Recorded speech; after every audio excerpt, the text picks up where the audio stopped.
Buongiorno paisani, I know it's a long time I haven't taught you a parola catalogisa. So here it is for today, un'altra parola catalogisa.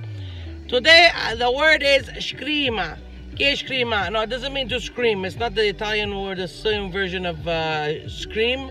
No, a scrima is where your hair separates. You know, the fa scrima. So you basically, when you separate and you see the line, which I don't have because I like to keep everything uniform. A scrima is where your hair separates. And in Italian, how do you say it? You say a separazione di capelli. So it's where your hair separates. So that's it for today.